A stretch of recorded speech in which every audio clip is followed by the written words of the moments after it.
예, 베드로가 누구냐 하는 문제를 가지고 고난주간을 좀 생각해 보겠습니다. 고난주간에 있어서 베드로가 예수님을 가장 괴롭게 하는 제자 중에 한 사람이었어요. 자, 베드로는 유대주의에 취해 있는 열심당이 뭐냐 그러면 정치적 메시아 사상을 강하게 갈망하고 유대 나라의 정치적 메시아로서 유대 나라의 회복을 원하는 이 부류에 속한 사람들이었습니다. 근데 구체적으로 이 얘기하자면 마카비 운동의 후손이라고 볼 수 있어요. 마카비라는 사람이 유대 나라의 정치적 회복을 위해서 하나의 혁명이 아니죠. 이 반항을 일으켰던 그런 그 마카비라는 사람, 그 주도자였어요. 근데 이 사람이 이 유대 정치적 메시아 사상의 회복을 위해서 일을 하다가 그 부류들이 비참하게 처형을 당했어요. 그러면 중간사는 구약과 신약의 400년 동안의 중간사는 유대 나라의 회복이 아니라 예수님을 준비하는 그 시간인데 그 준비하는 그 시간은 유대 나라 유대인들을 흩어버리는 역사였어요. 온 천지로 예루살렘을 중심으로 이 예루살렘 성전이 자기들의 최고의 그 보리였어요. 근데 이 보리를 완전히 흩어버리고 유대 사람들을 전 세계에 흩어버리는 그 전초전을 일으킨 시기가 400년 중간사였어요. 그러면 어떤 의미에서 이 중간사는 유대인들에게는 고난의 역사였습니다. 수없이 죽었고 수없이 십자가에 못 박혀 죽었고 수없이 흩어졌고 그 자체에서 파가 갈렸습니다. 그러니까 성경에 보십시오. 유대파 유대인, 헬라파 유대인, 헬라주의의 유대의 이걸 유대주의를 지키기 위해서 몸부림을 쳤지만 일부에서는 유대주의를 내버리고 헬라주의에 취해가지고 세상 즐거움에 빠져드는 유대인들이 있었단 말이에요. 예수님이 누구냐 하는 질문이 나왔어요. 13절 마태복음 16장 13절 예수께서 빌립보 가이사라 지방에 이르러 제자들에게 물어 이르시되 사람들이 인자를 누구라 하느냐. 인자는 하나님의 아들이니까 예수님을 가리키는 거예요. 야, 내가 누구야? 그렇게 물은 겁니다. 우리가 쉽게 말하자면 이거는 간접적으로 말씀을 여기서 기록해 놨는데, 근데 14절에 보니까 이르되 더러는 세례 요한, 더러는 엘리야, 어떤 이는 예레미야나 선지자 중 하나라 하나이다. 왜 세례 요한, 엘리야, 예레미야 선지자가 나왔느냐? 구약에는 이 예레미야, 엘리야 선지자, 이것이 하나의 예수님, 유대인들은 이렇게 봤습니다. 엘리야가 오게 되면, 즉 이 엘리야의 이로 말미암아 유대인들이 회복할 수 있는 그 예언을 해준다 이게요. 유대인들이 회복할 수 있는 예언이 뭐냐? 정치적 메시아, 다윗 왕국을 다시 세우는 정치적 메시아라고 말이에요. 근데 400년 동안 선지자가 없었어요. 목마르게 선지자를 기다렸습니다. 근데 느닷없이 세례 요한이 나타났거든요. 그러니까 세례 요한이 혹시라도 요한복음 1장 보십시오. 광야에서 외치는 자의 소리가 있으니까 수많은 사람들이 와서 당신이 누구냐? 예루살렘에서 와서 당신이 누구냐? 그렇게 물었단 말이에요. 그러니까 어떤 사람은 누구누구, 어떤 사람은 누구누구 별 얘기 다 해요. 그런데 세례 요한이 다 대답하기를 이렇게 말했어요. 나는 광야에서 외치는 자의 소리다.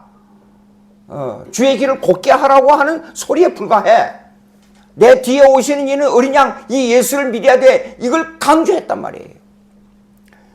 자, 세례 요한, 그 다음에 엘리야, 예레미야, 선지자, 이 사람들이 정치적 메시아 사상을 가지고 있는 유대인들이 바라는 것은 뭐냐 그러면 예수님이 이 땅에 오셔가지고 세상 나라를, 로만 나라를 쳐부숴버리고 어떻게 하면 유대 나라가 최고의 우뚝 가는 나라가 돼서 다윗 왕국이 되느냐, 거기에 유대인들이 취해 있었단 말이에요.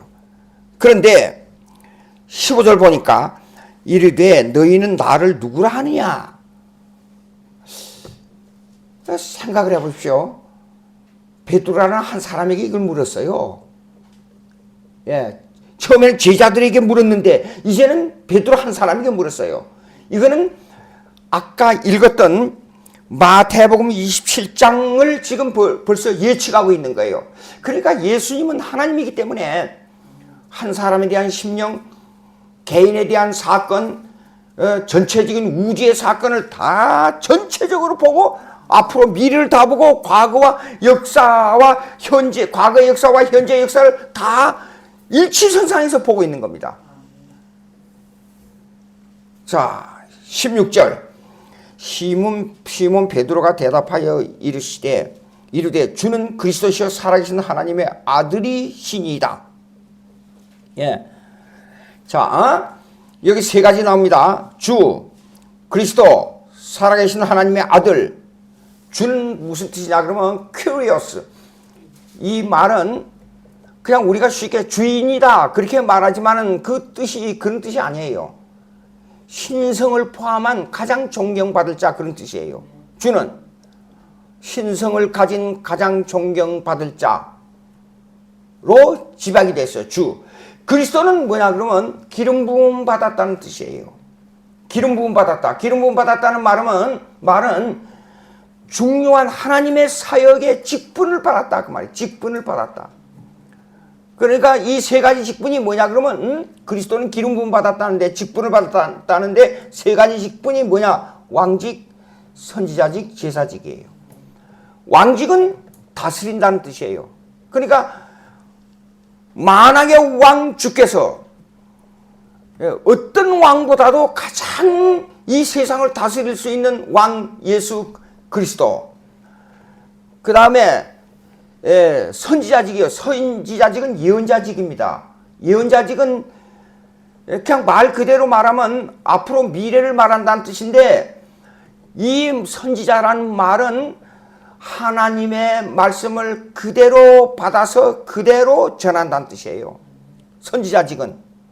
예. 그것이 요한복음에 12장 이후에 넘어가면 14장, 15장, 16장에 다 나타납니다. 뭐냐 그러면 예수 그리스도의 선지자직은 예수님이 직접 이렇게 말씀했어요. 아버지께서 말씀하니 내가 말한다. 자, 아버지께서 일함으로 내가 지금 일한다. 그러니까 아버지의 말씀과 아버지의 행하는 일을 그대로 카피해가지고 옮기는 겁니다. 이게 선지자직이에요. 근데 오늘 날 위험한 말을 함부로 하면 안 됩니다. 성경 말씀을 가지고. 예. 하나님의 사실상 이렇습니다. 내가 이 성경 말씀을 이대로 전해주지 않아요. 선지자직이에요. 그러니까 목사가 하는 사역은 내가 선지자라, 그것보다도 예수님께서 행하시는 선지자 역을 대리하는 것이지 그 자체가 선지자직이 아닙니다. 예. 자, 그러면 이 선지자직은 예언자직인데, 예언자직은 앞일을 미리 말해준다는 점쟁이처럼 생각해서는 안 된다고 말입니다. 무슨 말이냐? 예수 그리스도처럼 우리가 그대로 모형을 닮아가야 되는데, 그게 뭐냐면 예수께서 말씀하신 대로 우리가 말씀해야 되고, 하나님께서 말씀하신 대로 우리가 말씀을 전해야 된다 이겁니다. 사실상 전도도 선지자직의 일부에 속해요. 길거리 나가서 전도하지 않아요. 이것도 하나의 선지자직의 실행입니다. 실천입니다. 그 다음에 제사직은 뭐냐 그러면 희생 제물이 됐다는 것이에요. 근데 제사직의 정점이 누구냐면 예수 그리스도예요. 예수 그리스도가 제사장이에요. 그러면 제사를 드렸다는 것은 많은 사람들의 죄를 대신해서, 그 백성의 죄를 대신해서 예수님이 십자가에서 희생 제물이 되었다 그 말입니다. 그게 제사직이에요. 그런데 제사직에 두 가지 순종이 있는데 하나는 능동적이고 하나는 수동적입니다. 능동적인 제사는 뭐냐 그러면 율법 밑에 순종하는 거예요. 율법을 완성하는 거예요. 그러니까 마태복음 5장에 나는 율법을 폐하러 오지 않았다. 율법을 완성하러 왔다 그랬어요. 그 율법을 완성했기 때문에 죄가 없어요. 죄가 없는데도 불구하고 예수님이 대신 제사장이 돼가지고 제사직을 십자가 위에서 행함으로 말미암아 수동적 순종으로, 이거는 수동적 순종이에요. 죄 없는 사람이 죽임을 당하는 거예요. 대리 속죄, substitute atonement, 대신 죽음으로 말미암아 하나님 아버지에게 제물이 돼서 제사를 드리는 거예요. 자, 능동적 순종이 뭐냐? 스스로 율법을 완성하고, 수동적 순종이 뭐냐? 죄 없는 사람을 대신해서 십자가에 못 박혀 죽는 거예요. 이게 수동적 순종이에요. 이 삼직을 완성할 수 있는 분은 오직 신성을 가진 예수님, 인간으로 오신 예수님밖에 없어요. 그래서 주는 그리스도시오 그랬어요. 그러니까 베드로가 그리스도라고 신앙 고백을 했다는 것은 사람으로서는 도저히 불가능한 일이에요. 그러니까 예수님께서 하늘에 계신 내 아버지시니라, 내게 알게 한 이는 혈육이 아니요 하늘에 계신 내 아버지시니라 그랬어요. 예. 바요나 시몬아 내가 복이 있도다. 성경을 아무리 읽어봐도 제자들에게 복이 있도다는 말은 이게 한 군데밖에 없어요. 그런데 이를 내게 알게 하니는 혈육이 아니요 계신 내 아버지시니라. 예수를 믿는데 처음에 예수 믿을 때 제가 이렇게 생각했어요. 내가 내 의지로 믿는다고 생각했어요. 그게 아니에요. 전혀 성령의 역사가 아니면 성경 한 구절도 받아들일 수가 없어요. 성령의 역사. 그러니까 예수 그리스도를 알 수 있게 만든다는 것은 전혀 삼일체 하나님 아버지, 예수 그리스도, 성령, 삼일체 하나님이 오셔서 내 마음속에 감동을 줘야만 알게 되어 있단 말입니다. 근데 여기서 중요한 게, 자, 교회를 세우리니 이 반석 위에, 이 반석이 뭐냐면 믿음이에요. 신앙 고백입니다. 베드로는 뭐냐 그러면 사실 반석이란 뜻이에요. 반석 위에 내 교회를 세우리니 음부의 권세가 이기지 못하리라. 예. 사망의 권세가 이기지 못하리라 그 말입니다. 음부라고 하는 것은요. 그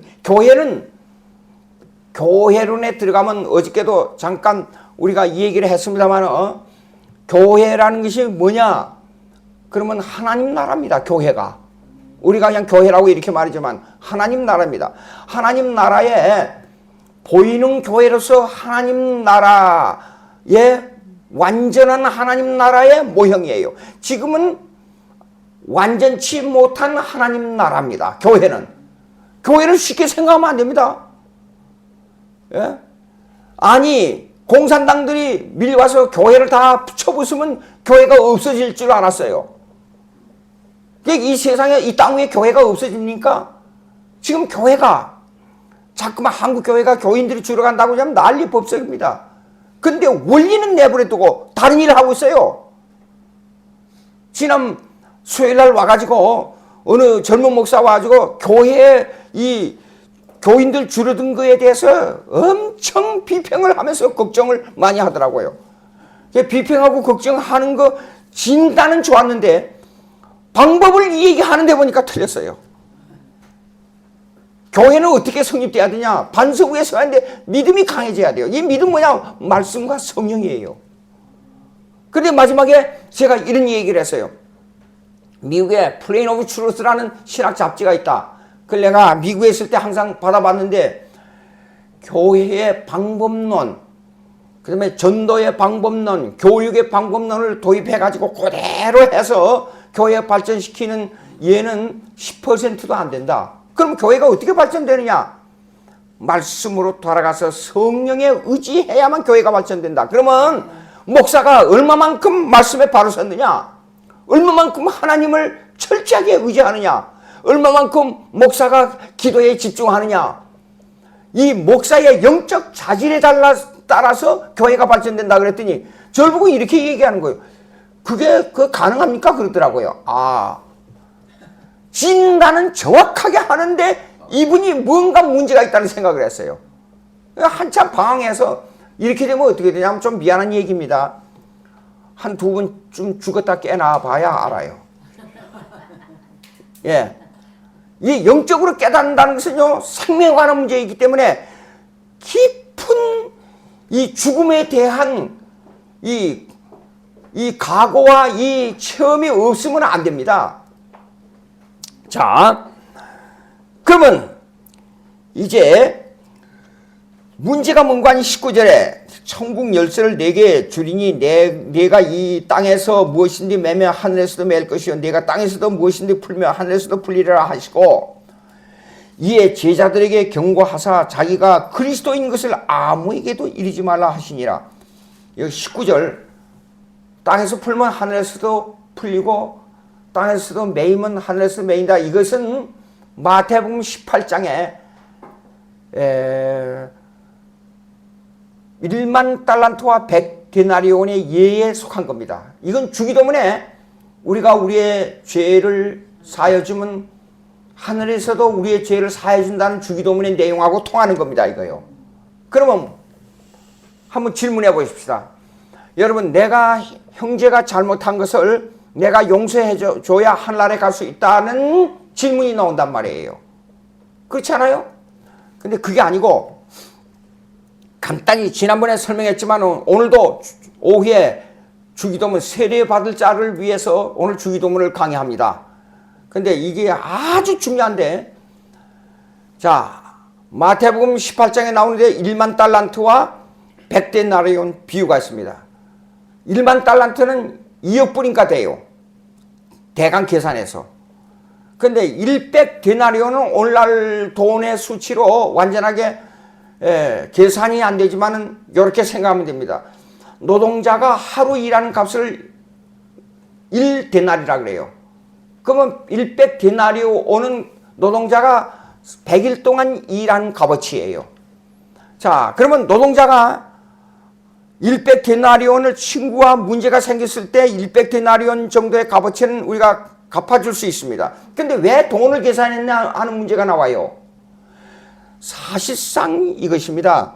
예수님이 우리의 죄를 사해 줬다는 것은 하나님 편에서 보면 이렇습니다. 100% 합당한 값어치를 지불했다는 뜻이에요. 예. 우리는 공짜로 받았어요. 근데 하나님 편에서는 이 죄값을 받아야만 죄가 용서가 되는 거예요. 하나님 편에서는. 예. 그러면 그 죄값을 치러줘야 되겠는데 그냥 공짜로 용서를 해줄 수가 없어요. 그럼 누가 대신 갚아줘야 되잖아요. 그 대신 갚아줘야 할 사람이 누구냐면 중보자예요. 예수 그리스도. 예. 그러면 이 갚아줄 사람의 값어치를 받고 우리 죄를 용서함을 받는 것이지 값어치를 지불하지도 않았는데 죄를 용서해줘요? 그냥 은혜니까 아무 대가 없이 그럼 용서해 줄게. 그게 아니에요. 하나님 편에서는. 반드시 대가를 받아야 돼요. 근데 그걸 보고 우리가 우리의 죄를 사해 준 것 같이 우리 죄를 사해 주십시오. 이 말은 사실상 원문을 보게 되면 빚이란 뜻이에요. 빚을 갚아야 죄를 용서함 받는다는 겁니다. 그런데 가만히 보니까 일하는 동간 하나가 있었어요. 같이 일하는 사람 동료예요. 근데 100데나리온 빚졌어요. 예. 근데 이 사람이 한 사람은 1만 달란트 빚을 졌어요. 주인한테. 엄청난 부자입니다. 그 부자는 어느 정도 부자냐면 한국 땅을 사고도 100배나 더 남아요. 미국 땅을 사고도 1000배나 더 남아요. 지구를 다 살 수 있는 엄청난 부자요. 진짜 이렇게 보니까 그 주인은 어느 정도의 부자냐 그러면 전 우주를 자기 마음대로 움직이는 부자예요. 누구예요? 하나님이에요. 근데 이 사람이 하나님한테 노동자로서는 도저히 갚을 수 없는 1만 달란트 빚을 졌어요. 2억 불. 우리 한국 돈으로 대강만 계산해서 한 2천억 돼요. 2천억. 이 노동자가 어떻게 갚을 수 있어요? 그런데 이 같은 동료끼리는 100데나리온의 빚을 가지고 싸우는 거예요. 예. 근데 1만 달란트 이 빚진 자가 너무너무 이 주인한테 빚을 졌는데 도저히 갚을 수 없어서 안 되겠다. 차라리 죽어버리는 게 낫겠다. 이런 지경에까지 왔는데 주인이 와가지고 1만 달란트 빚진 거 내가 갚아줄 테니까 염려하지 마. 그리고 탕감을 받았단 말이에요. 1만 달란트. 근데 가서 이익을 탕감을 받고 가서 보니까 나한테 빚진 놈 한 놈이 있어요. 같이 일한 100데나리를 빌려달라 그래가지고 1년이 됐는지 2년이 됐는지 모르지만 갚질 않아요. 그러니까 100데나리온 빚진 자에게 가서 왜 갚지 않는 멱살을 휘어잡고 경찰에 끌고 가지고는 고소를 해버렸어요. 감옥에다 가둬버렸어요. 이게 뭡니까? 자 보세요. 근데 이렇게 기도하라는 겁니다. 뭘 기도하라냐 그러면 100데나리온은 빚을 갚을 수 있는 정도의 빚을 지고 있는데 이것을 안 갚아 주거나 갚아주지 아니할 때 용서를 못하고 감옥에 가둬버리는 것이 인간관계예요. 근데 하나님으로부터는 하나님은 1만 달란트의 빚을 진 것을 스스로 그걸 빚진 것을 갚아주고 또 그걸 용서해줬어요. 그 값어치를 왜 돈으로 계산했느냐 하는 것은 우리의 죄값은 빚으로 계산한 거예요. 그러니까 예수님이 우리의 빚을 갚아준 거예요. 어떻게 기도하냐? 하나님 아버지 100데나리온 빚진 자는 쉽게 갚아줄 수 있는 것처럼 갚아줄 수 없는 그 빚을 갚아주시옵소서. 그렇게 기도하라는 거예요. 다시 100데나리온은 쉽게 갚아줄 수 있는 것인데 우리는 용서를 못합니다마는 이 갚아줄 수 있는 100데나리온의 빚진 것을 해결해 주는 것처럼 쉽게 1만 달란트의 빚진 것을 우리는 불가능하지만은 이걸 해결해 주시옵소서. 그렇게 기도하라는 거예요. 이것이 바로 뭐냐면 19절과 마태복음 18장의 1만 달란트 빚진 자와 그것이 어디로 가느냐? 천국으로 가는 길목에 있는 이 빚진 자에 대한 예예요, 이거예요. 근데 이것은 근본적으로 어디야? 우리 편에서 공짜로 받았으니까 믿음이에요. 주는 그리스도시요 살아계신 하나님의 아들입니다 하는 여기에 초점이 맞춰 있어요. 하나님께서는요 희한한 분이에요. 스스로 생명에 관한 빚을 죄는 인간이 범해놓고 그 해결점은 하나님 스스로 만들어요. 무슨 말이냐면 이 빚을 법을 범해버리고 완전히 사망으로 들어간 인간에게 이 문제를 어떻게 해결하느냐? 하나님께서 스스로 만들었어요. 무슨 말이냐면 하나님이 빚진 뎁터 한국말로 뭐라 그래요? 차용 하나님이 스스로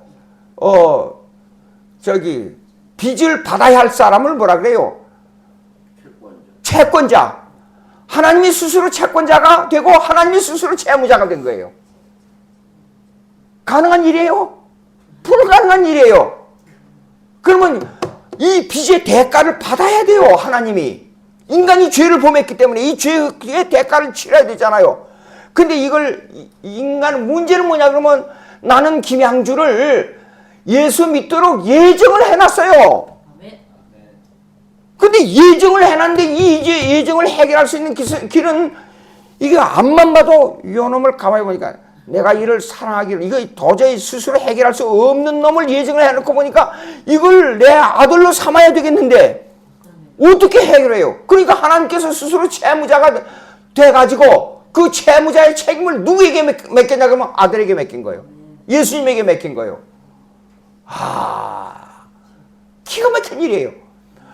그래가지고 스스로 채무자의 빚을 스스로 만들어서 스스로 그 대가를 받은 거예요. 이것이 뭐냐면 1만 달란트의 빚진 자와 100데나리온의 빚진 자의 예예요. 하나의 예예요. 자, 근데 이것이 뭐에게 달려있냐면 신앙 고백에 달려 있습니다. 주는 그리스도시요 살아계신 하나님의 아들이란 것을 고백한 사람은 어떤 사람이냐면 100데나리온의 빚을 쉽게 빚을 갚아줄 수 있는 해결점이 여기에 있다 그 말이에요. 꼭 그렇게 갚아줘야 천국에 간다는 말이 아니고. 그러면 여러분 보십시오. 예수 믿고 나서 예수 믿으시니까 구원 얻었으니까 이제는 잘 됐다.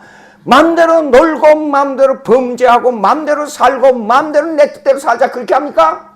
아니에요. 100데나리온의 빚을 갚는 일은 반드시 하도록 돼 있어요. 성령이 그 일을 시키는 겁니다. 아무리 우리가 죽도록 일을 하고 순교, 정말로 이 세상에서 누구보다도 비참한 순교를 당했다고 가정해요. 그것은 100데나리온의 빚 갚는 길밖에 안 돼요. 하나님께서 내 생명을 살리는 길에다가 비하하면 1만 달란트와 100데나리온의 비교밖에 안 돼요. 예. 아무리 예수 믿고 개차반같이 살아도 하나님을 위해서 뭔가 하는 일을 한 가지씩 있어요. 생각을 해봐요. 그게 감격. 그러니까 순교자들이 이래요. 예수 믿고 영원한 생명을 보니까 너무 감격해서 도저히 어떻게 이 매를 맞고 고문을 당하고 그렇게 고통을 당하면서도 찬송이 나온다는 이유가 바로 거기에 있는 거예요. 자, 근데 베드로에게 이걸 가르쳐줬단 말이에요. 그리고 이것은 반석 교회라는 걸 가르쳐줬단 말이에요. 그런데 이제 조금 있다가 예수님이 이랬어요. 베드로야, 내가 어떻게 돼서 어떻게 되면 어느 장소 어디로 가게 되면 내가 예루살렘에 올라가서 장로들이 누굽니까? 역사적 배경을 잠깐 얘기하자면 이래요. 그 장로들의 유전이라는 말 들었습니다, 여러분들. 그 장로들은 뭐냐면 예루살렘의 대제사장 밑에 있는 지방의회, 로마 정부에서 유대인들에게만 지방자치회를 만들어줬어요. 근데 지방자치회 시장이 누구냐 그러면 예루살렘의 대제사장이에요. 근데 대제사장은 구약에는 제사를, 예수님을 예표하는 제사직이기 때문에 반드시 레위족 속에만 제사장이 되도록 되어 있어요. 근데 유대인들을 흩어버리는 작전이 이루어지기 때문에 악한 정부를 사용해서 하나님의 뜻을 이루고 있었기 때문에 로마 정부에서 예루살렘의 대제사장을 임명을 했어요. 그러니까 대제사장은 믿음이 없는 사람이 수두룩했어요. 그리고 그 밑에 의회를 조직한, 오늘날로 말하자면 지방 서울시장 밑에 의회가 있는데 그 의회를 조직하는 멤버들이 장로들이에요. 그 장로들이 고난을 받았다 하는 것은 오늘날로 말하자면 국회나 이 지방의회로부터 고소를 당한 거예요. 고난을 받고 빌라도에게 넘겨져 가지고 내가 빌라도 아래서 빌라도로부터 고난을 받았다, 사도신경은 그렇게 되어 있죠.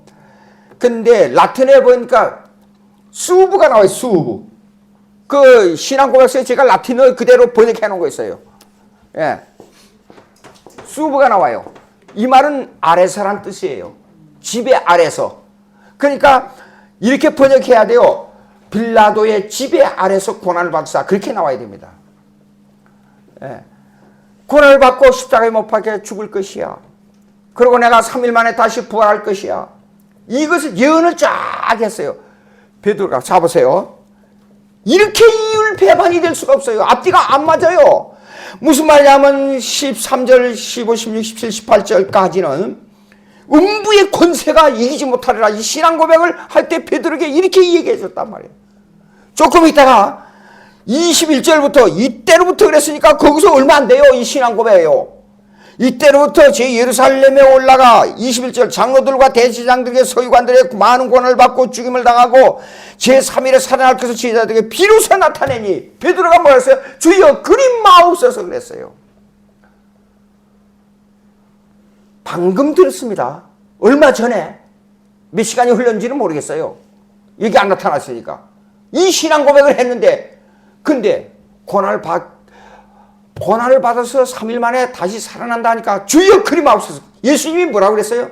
사탄아 물러가라 그랬어요. 전혀 앞뒤가 맞질 않아요. 내가 교회 목회하면서요, 이거 많이 생각해요. 분명히 신앙 고백했어요. 분명히 예수를 믿으면 천국에 갈 만큼은 돼요. 근데 신앙생활 같지 않고 세상 사람과 똑같아요. 베드로의 마음속에 신앙 고백은 했는데 하나님께서 지시해 준 대로 신앙 고백을 했는데도 불구하고 아직까지 쉽게 말해서 반석 위에 세워진 믿음이 없기 때문에 베드로는 아직도 유대주의 정치적 메시아 사상에 깊이 깃들어 있어요. 그걸 빨리 떨쳐버리지 못해요. 이렇습니다. 신앙이 깊이 안 들어가고 예수를 믿기는 믿는데 맨날 주일날 늦게 오고 주일날 뭡니까 신앙도 못 지키고 그냥 왔다 갔다 하는 신앙. 칼빈은 이렇게 말했어요. 그 강렬 읽어보면 아무리 작은 믿음이라도 겨자씨보다도 더 작은 믿음을 가지고 있어도 천국 가는 데는 걱정이 없다. 천국은 가요.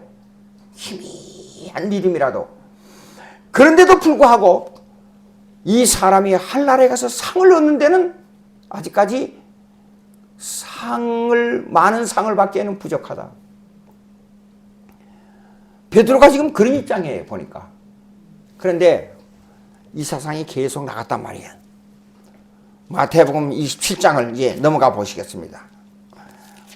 계속 그대로 나가다가 예수님께서 십자가에 못 박혀 세상을 떠나야 할 절정에 이르렀습니다. 24절 아까 읽었던 거예요. 빌라도가 아무 성과도 없이 도리어 밀란이 나는 것을 보고 물을 가져다가 무리 앞에서 예수님이 십자가에 못 박혀 사형 처분을 받아야 돼요. 근데 그 전에 꿈이란다. 아내가 나타났어요. 아내가 나타나서 빌라도에게 그 사람 보니까 죄가 없는데 살려주기를 간곡히 원했어요. 근데 그 내용이 머리에 남아 있었어요. 빌라도의 머리에.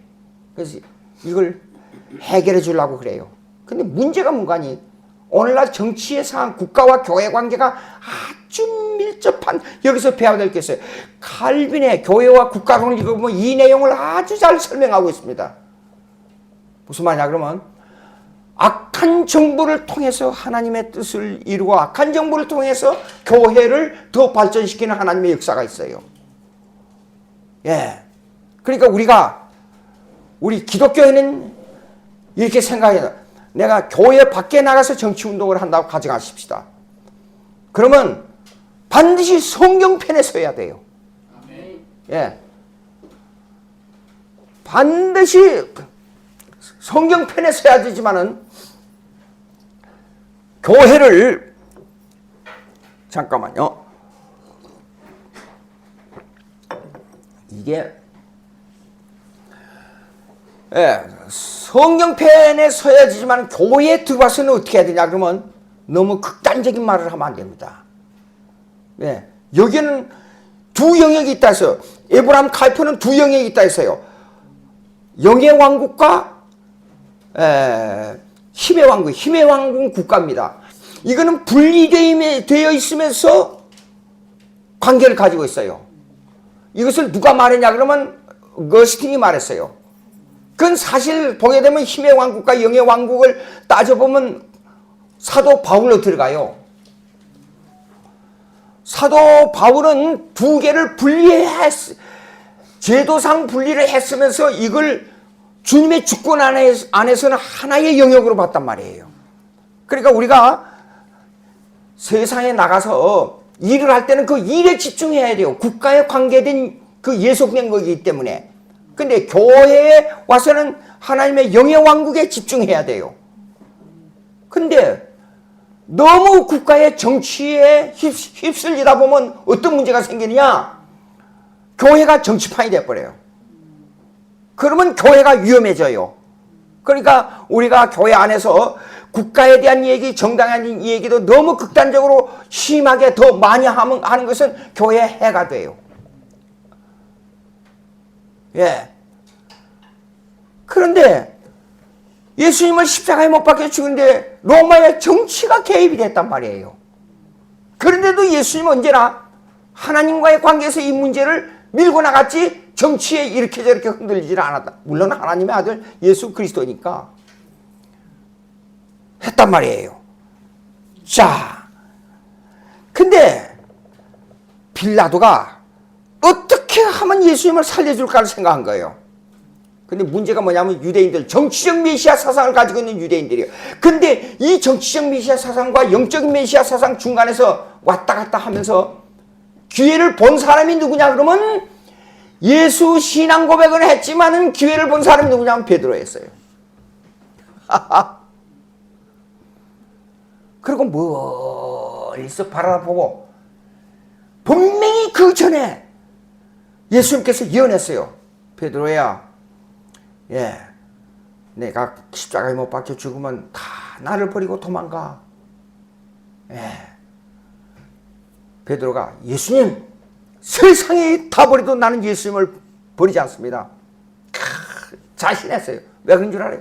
정치적 메시아 사상으로 분명히 믿고 예수님만 따르면 이 능력을 과거에 봤잖아요. 3년 동안. 바다야 잠잠하라. 폭풍이 일어난 바다가 잠잠. 아니 이 사람이 누구간데 바다가 순종하는 거.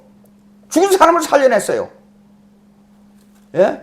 병자 말 한마디면 병자가 그냥 낫지도 못하는 고질병이 싹 나가버렸어요. 야, 5,000명을 먹이는데 보리 502여, 예, 물고기 2마리 하고 떡 5개를 가지고 5,000명을 먹이고도 12광주리가 남았어요. 그러니까 다들 그랬잖아요. 이 정도면 이스라엘 왕이 되겠다 그랬잖아요. 사람들이. 이거 보니까 이건 뭐 보통 이건 틀림없이 예수님만 따르게 되면 예수님 왕이 될 때, 다윗 왕이 될 때 내가 국무총리 최소한 장관 정도 하나는 따놨어. 이렇게 생각한 거예요. 그래서 사실 보십시오. 가룟유다도 왜 예수님을 은돈 30년 우리가 설교를 들을 때 돈 때문에 예수님을 팔았다 그게 아니에요. 보면 왜 와서 제사장들 앞에서 돈을 뿌리치고 자기가 나가서 스스로 자살해 죽었어요. 예수님하고 예수님의 능력이면 로마 병정이 이것도 아무것도 아니에요. 예, 12영이나 예수님 그랬잖아요. 12영이나 되는 이 천사들 동원해서 이 로마 나라 이거 내 말 한마디면 다 멸망시켜버려. 할 수 없는 줄 아느냐? 그러나 이렇게 된 것은 경을 이루기 위해서 구약에 예언된 대로 내가 죽게 돼 있어. 그렇게 말씀한 거예요. 예수님께서. 보십시오. 십자가에 못 박혀 죽기까지 이 모든 사항을 다 예언했어요. 귀에 분명히 들었어요. 한 사람은 들은 게 아니라 제자들 다 함께 있을 때 들었어요. 기가 막힌 일이에요. 그런데도 불구하고 가룟유다 있잖아요. 가룟유다. 악령, 마귀가 들어갔다 그랬어요. 그러니까 듣고도 이걸 자기 마음대로 못하는 거예요. 영에 사로잡혀 있었기 때문에. 그래서 가룟유다는 사실상 예수님하고 로마 정부하고 씨름을 시킨 거예요. 지금 서로 삿발을 잡고 있어요. 예수님하고 로마 정부하고. 그게 로마 정부가 이기느냐 예수님이 이기느냐. 예수님이 이기면 내가 예수님을 이렇게 따랐기 때문에 한 자리 하겠다 해서 벌써 두 가지 마음을 품고 예수님에 달려가서 이제 새벽이 돼서 로마 병정들을 이끌고 뭉치와 칼 들고 예수님 안녕하십니까 하고 볼에다가 뽀뽀를 한 거예요. 예수님은 다 알고 계셨기 때문에 내가 이런 일을 행하고자 하느냐 내 마음대로 해봐 그런 말로 예수님께서 대답한 거예요. 그런데 예수님이 비참하게 십자가에 못 박혀 죽었잖아요. 그러니까 아하 내 인생은 실패했구나. 그래서 돈을 대제사장들 앞에 가서 던지고 스스로 가서 자살해버린 거예요. 인생이 실패했기 때문에 이래도 죽고 저래도 죽는구나. 베드로가 멀리서 예수님을 이렇게 따라다 보니까 예수님이 재판받고 십자가에 못 박혀 죽게 돼 있단 말이에요. 그러니까 그 즈음에 여종 하나가 와서 이 사람 예수당이라고. 나 예수 모른다. 또 두 번째 나 모른다고. 예수 난 이름도 듣지 못하고 난 누군지 도저히 모릅니다 하고 발을 뻗어버린 거예요. 그럴 때에 분명히 예수님께서 내가 닭 울기 전에 새벽닭이 울기 전에 나를 3번 부인하리라 분명히 얘기했어요. 근데 3번 딱 부인했잖아요. 그런데 어이구 진짜 다 껐습니다. 하고 닭이 울으니까 꽉 정신이 그냥 확 예수님께서 예언한 3번 부인하면 새벽닭이 운다는 3번 부인한 사건이 머릿속에 탁 떠오르는 거예요. 밖에 나가서 이제 생각하니까 슬피 울며 애통한 거예요. 베드로가. 자, 제가 얘기하고 싶은 건 뭐냐 그러면 왜 고난주간이라를 우리가 깊이 생각해야 하니까 인간은 누구나 다 악한 습관에 사로잡혀 있어요. 저도 이렇게 말하지만은 제가 심령적으로 악한 습관에 사로잡힌 평생을 끊어버리지 못하는 게 있어요. 그건 뭔 줄 알아요? 때로는 슬럼프에 빠지면 아무 일도 못하고 가만히 앉아서 시간을 낭비할 때가 많아요. 내가 어떻게 하면 단 1분 몇 분이라도 시간을 여러분들 식사하는 시간에 그 5분 10분 안 되는 그 가서도 생각나는 성경이 있으면 가서 이 떠들어 보면서 이것을 깊이 생각도 찾아보고 하는 단 10분이라도 해야 되는데 때로 시간을 너무 낭비하고 쓸데없는 이 얘기를 많이 할 때가 많이 있어요. 왜 내가 그러는가? 하나님을 위해서는 문학도 공부해야 되고 시도 써야 되고 그 시를 쓸 때는 다 잊어버리고 모든 걸 집중하기 때문에 하나님과의 통하는 게 많아요. 예. 그래야 되고 글도 써야 되고 뭐 해야 되는데 왜 이렇게 슬럼프에 빠질 때가 많아요, 제가요. 이게 참 문제로다. 근데 이 습관을 평생 동안 못 버리고 지금까지 지내고 있어요. 이 아주 나쁜 습관이에요. 그러니까 사람이 한번 나쁜 습관에 태어날 때부터 본성이라고 하겠지만 잘못하고 나서 이걸 고치지 못하면 이걸 고치기 위해서 부단한 노력을 해야 되는데 안 된단 말이에요. 이번 주간에 우리가 한번 회개 기도를 깊이 하십시다. 내가 나쁜 습관이 뭐가 있는가? 상대방이 말을 하게 되면 말에 대한 것을 깊이 생각하는 그런 습관을 들여야 되는데 그냥 슬쩍 지나가 버려요. 근데 어느 정도 지나다가 무슨 일을 당하면 그 말했던 것이 생각나는 거예요. 그냥 지나치는 말이에요. 우리 어머니 말씀에 야 평생에 지나면서 날 보고 머리 좋다는 말을 한 번도 듣지 못해. 다른 사람들이 그 얘기를 해요. 머리 좋다는 것을 믿지 말아라. 아무리 해도 천재는 노력을 못 따라간다. 그걸 그때 당시에 어렸을 때는 그걸 쉽게 생각했어요. 근데 지나놓고 보니까 옛날 친구들 지난 금요일날 같이 신앙생활 했던 그 권사님인데 권사님이 췌장암에 들어가지고 이제는 세상을 떠나게 됐어요. 가서 기도를 해주는데 그 가족들이 앉아있는데 가족들이요 얼마나 긴장하는지 몰라요. 근데도 예수를 믿기 때문에 아침에 일어나면 3시간 기도해 11시까지. 그래서 제가 소망을 가졌어요. 이렇게 기도한 이 권사님 이게 나을 수 있겠다는 생각을 가진 거예요. 예. 근데 그때 옛날에 같이 교회 생활 옛날에 덜렁덜렁 그랬어요. 초대 처음 예수 믿을 때니까 고등학교 다닐 때. 그 얘기를 해주는 거예요. 근데 목사가 됐다니까 깜짝 놀랐다. 10몇 년 전에 그 얘기를 듣고 깜짝 놀랐다는 거예요. 이 사람이 목사가 되다니. 근데 그때 생각하는 거예요. 근데 이 권사님도 그 나쁜 습관이 있었어요. 그 습관이 뭐냐 그러면 자기만 너무나도 집안에서 대대로 내려오는 기독교 집안이었기 때문에 너무 사랑을 많이 받고 자랐어요. 근데 뭐 어디로 가나 그때부터 그랬어요. 근데 자기만 위해 달라는 것으로 딱 취해 있어 이 사람이. 근데 오늘까지 그걸 못 버렸다는 거예요. 얼마나 회개를 하는지 모른다는 거예요. 늙어지니까 회개하는 게 늙어지니까. 예. 자, 여러분. 예, 고난주간은 뭐냐면 자기를 고치는 시간으로 들어가야 되는데 자기를 깊이 점검을 해야 돼요. 점검을. 우리가 깊이 생각합시다.